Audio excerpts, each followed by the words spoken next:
G'day folks, thanks for joining me again. If you haven't seen my previous video where I did some tests on the 22Hornet and the 45 grain Sierra projectiles, specifically the 223 diameter, please go ahead and watch that one. But if you did, however, you will remember that I did say I'm going to test a 224 diameter next, or at least I suggested that. And what basically happened was I had one sealed box still in my cupboard that I phoned my local gun shop on, I think it was Monday, asked them, is it possible that I can maybe exchange the 223 diameter for the 224? And they were kind enough to say, no, that's fine, it's a free swap. So I went ahead and swapped it. The test that I ran on them was actually, the first time I tested them was about probably a year ago. I'll have to check at the date. But I did do another 20 shot group now on the video, and it wasn't bad. I think, if I'm not mistaken, it was about from center to center, about 40 mil grouping. That's for 20 shots, and I can just cover a golf ball with some small holes peeking on the edges. So I would say for hunting up to 100, 150 meters, worst case on bigger things like Impala, I could even go to 200 meters with them. They will still be fine. But basically what I want to check today is, can I get a better grouping using the 224 diameter? Now let me just show you a close-up here. Here you go. So basically when you put them next to each other, they look exactly the same. It does look like the one is a little bit shorter, but when you measure them, there's not much of a difference. So the one on the left is the one I tested, and the one on the right, you can see it's got a bit more of a shine to them. That's the one I want to test now. So the only difference being, if you look on the top, the 223 diameter and then the 224 diameter, it's just that hundreds, or basically one thousandth of an inch, or 0 to 5 of a millimeter. So I want to see, is it going to make a difference? I'm going to basically replicate the exact group that I shot with the 223 diameter, same primer, same powder, same bullet length, everything. And I just want to see, can 1/1000th of an inch actually make a difference in my barrel? Now I do have a CZ rifle. It is actually chambered for the 224 diameter bullet, and up until I shot these Sierra, just I want to give you guys a number there. It's a hashtag 1110, so that's a number you can search for on the internet. And then the 224 diameter is a 1210. So up until the point where I actually shot these ones, I've never shot a 223 diameter bullet from my rifle. So I thought, well, it would be a good comparison to do both of them. So what I did, let me just pan over here. What I did was I ended up using the same cases and loading up another 20 to the same specs, but just using the 224 diameter bullet. So let me show you a close up here. Looking at, focus for me. I wonder if I can get that. Okay, it's an SNB case. So interesting thing about these cases is I've actually shot them 6 times already, and you can see there's no signs of it's got some little scratches here, but that's from the seating die of the seat, the bullet seater when I reload. But it's got no signs of necks cracking. It's got no signs of bulgings at the back. With a Hornet, you usually find weak spots here right at the back. So you can see it's still holding up quite well. This is the 7th time I've loaded them, so I have to be well, I have to say I'm very impressed using silver embedded cases. Then for the primers, I didn't do it. I actually, although I shot them 6 times, it's the 7th time. I only did like a caveman's annealing. Basically, I think it was after the 1st shot. So using a blowgun, a blowtorch, and a drill. So I didn't actually even do a proper anneal every time. For primers, Remington 6.5. Now these primers are specifically designed for the 22Hornet. You can check what they say on the internet about that as well. I'm very grateful for these primers, to be honest, because I got them. I was basically searching for primers one December, I think it was 2021, and scratched around, couldn't find any decent prices. And we went on holiday December, came back, And in the first, I think it was the first or the 2nd of Jan, while I would wake up, drank some coffee, scrolling through the app that we've got here, where you can basically post stuff if you want to sell it. And I found a guy was about to immigrate to New Zealand at the time, and he was kind enough to give him to me for a fair price. So I have to say, so far, I haven't really compared them, except for I've compared them to CCI. I think it was a 400 small rifle primer. We know CCI is quality, but how can I say, there's nothing wrong with these primers. They actually work very, very well. For the powder, I did use the Hodgkin Lil gun. Now, this is like the fairy dust of gunpowder for the 22 Hornet. If you do not have Hodgkin Lil gun, I do think you're missing out. It is definitely the best powder selection for a mixture between low pressure and decent speed. You can go faster. For example, the Hodgkin H110 on the lighter bullets will give you a better speed, but that speed is negligible, I think, in comparison with the amount of case life you will have from using the little gunpowder. And actually related to the H110, I just want to focus there. As you can see, cases are nice. There's something that happened here. I'm going to give you guys a clue. Something that happened to my cases there with the H110 Hodgkin powder, and pressure issues and things like that. So that's why I'm saying low gun is the way to go. We can find local powder here, but this is by far the best basically, between, if you want to get a good mixture between pressure and speed, you're not going to beat that. So just a quick close-up of this bullet again. They look basically the same. With the eye, I can't really see much of a difference. It's just that the one is a bit more shinier. So the plan's going to be to go to the range, obviously, and I'm going to set up a target at 100 meters and basically just aim for the same point and shoot 20 shot grouping to see if there's going to be a difference or not.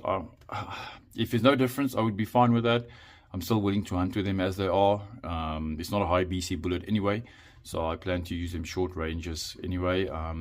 But what I can say is I would just like to satisfy my curiosity and to see if there is a difference, because think about it, we are quite spoiled for choice.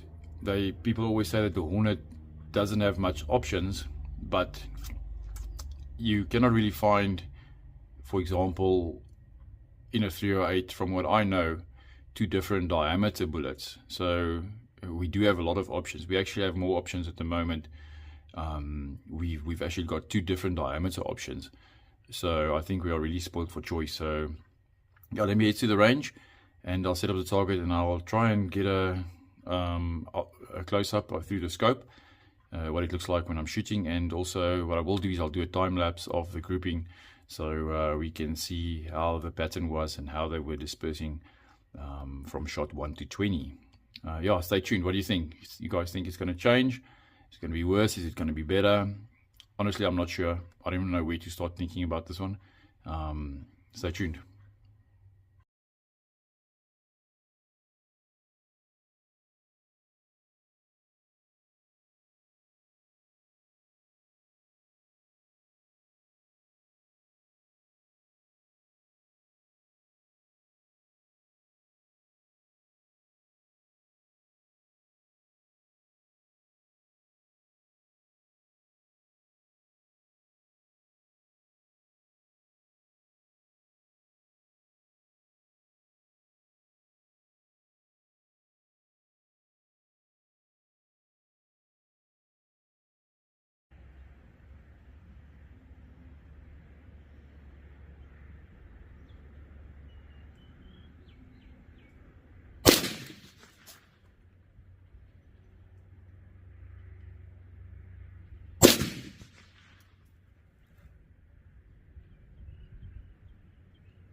Well, folks, that's the difference between a Hornet 45 grain VMAX, oh, not a 45 grain VMAX, a Hornet 45 grain soft point in a 22 Hornet, and then a Hornet 45 grain soft point in the 223.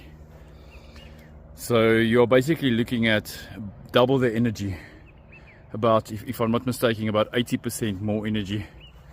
And I don't know which is which, but at 100 meters, definitely not looking good for, if you can, at the moment. So what is your thoughts? Does double the energy mean double the dead? If you were hunting an animal, for example, if you eat vitals, do you need double the energy? A small little daker at 150 meters? Or will you be fine with just almost half the energy? Let me know what your thoughts are. Well, folks, this is going to be the outro. I did do one at the range, but I didn't press record, so yeah, still making a lot of rookie mistakes, I guess.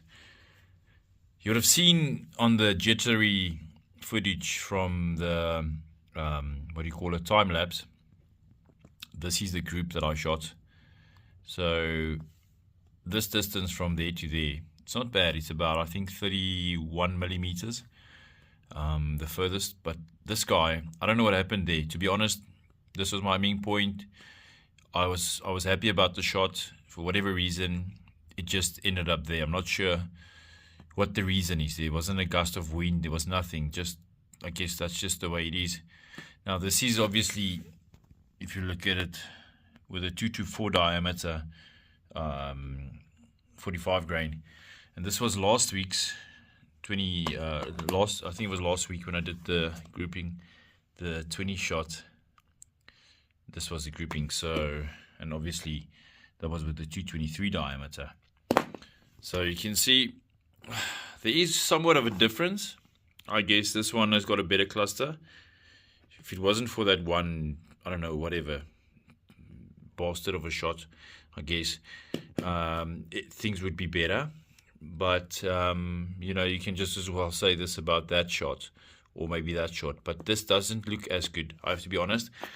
However, if I put the golf ball there, you can see it actually covers all the shots. There's little rims peeking out, but I think I would have hit the golf ball 20 out of 20. This one here covers it up pretty nice. However, that one shot, it just ruins everything. So what is your thoughts on this? Is there a difference for you, or is there not a difference? This is the exact same load, the exact same distance.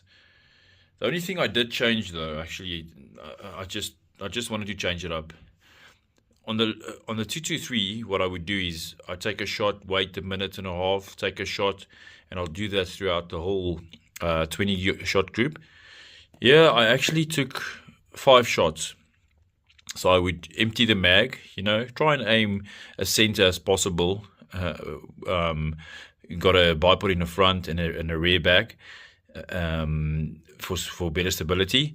So I'd take 5 shots, then I wait about 7 minutes for the rifle just to get down to room temperature, and then I'll do another 5 shots. So this was basically done in a different sequence, but I don't think that would affect anything. I'm doing that because I want to see what would happen if I have to take a couple of shots in a hunting scenario.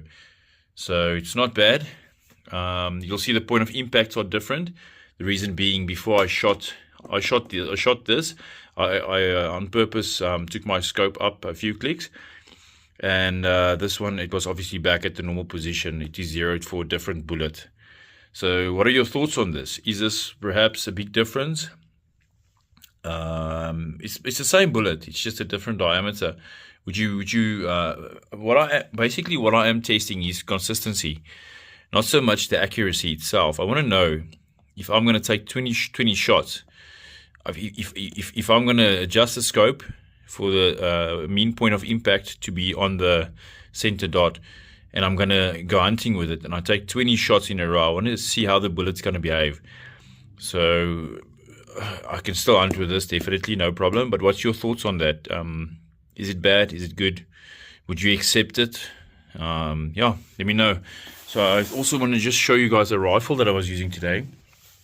I have to do it obviously at night now because I never press record. So it's a beautiful rifle. This is a CZ527. This is the Lux model. And I guess in a sense it's actually more like the American now, because in the front here, when you thread the silencer, you actually when you thread the muzzle for the silencer, you actually machine away one of the screws right there that that holds the front sight in place. And obviously because of this humongous scope that I've got on here, there's no space to keep the rear sight in as well, so I had to take it out. There's not much clearance here, to be honest. I don't know if I can get that in. Let me try. I'll try and focus it there. Yeah, there's not much space. Let me see, maybe I can focus that. Yeah, okay, it doesn't show up, but there's probably about half a mil right there. Oh, it's not focusing, sorry about that. Probably about half a mil. And here on the front, I've got about a millimeter. So you cannot rack the bolt really fast, but it is enough. And this rifle, basically, it's a walnut stock. It's got a normal bipod here. This is a cheap ass bipod. I think it's a Buffalo River that it's got these little clips that it works on. The barrel length on this 23.6 something inches. I can't remember exactly. And then for the scope rings, I'm running Warn. This is a Warn, if I'm not mistaken, it's a 14B1M. So it's basically like a medium, it's a medium 30mm rings that's got the vertical splits and not the horizontal. Bit of a schlep to take them off and put them on, but it is what it is. But I don't have any issues with the rings. I think they're very, very sturdy. So for the scope, I'm running the Element Helix. It's a 6-24 by 50. You can see it's a first focal plane. I've just attached the throw lever on there. And I have to say, this thing is very nice. This is a Gen 2. You can see it by the cap turret here on the windage. It's a very nice scope. I love the scope. So I wasn't able to get any scope footage at the range because I left my phone at home. But yeah, this is a very, very nice scope. It's got the, I think, some refer to it as a Christmas tree, but it's, I think Matt Dubber refers to it as the dirty reticle. It's got the MRAD holdovers, and it's got the MRAD windages and everything. It's a bit too much going on in the scope, but it is what it is. I'll tell you guys in a future video why I actually bought I was kind of forced to buy the scope anyway, but I love the scope. So this rifle comes with a 5-round detachable magazine. This is metal. Now for the Hornet fans there, when they see that little space at the back, they would immediately know what's going on. Let's just say it's a little bit different than normal. Can make a future video about that as well. And to keep things quiet, I'm running this Sustac silencer. This is a local product. I've got no issues with this. I've had it probably about 6 years now, and it's still very, very good. It's a bit long. It does make the rifle a bit long when it's attached there. I think it comes down to about 1 meter 285 with the silencer on. And the rifle is a bit heavy, to be honest. It is a bit heavy because of that scope, the steel rings, the silencer. If I put 5 rounds in a magazine, you're going to end up with just below 5 kilograms. I don't know what that is in pounds, but it is a lot. But I don't mind that because I don't walk around with it. Oh yeah, and also the bipod adds some weight to it as well. I guess if you take the rear bag, which you carry around sometimes, you're going to be over 5 kgs. But anyways, guys, thanks for watching. If you don't mind, please like and subscribe. I'm still at the start of this channel. My plan is just to make Hornet related videos, and hopefully I can entertain you guys with this. There's no other reason I want to do this. It's just pure enjoyment and it's entertainment. Thanks for watching, and I'll see you on the next one. Cheers.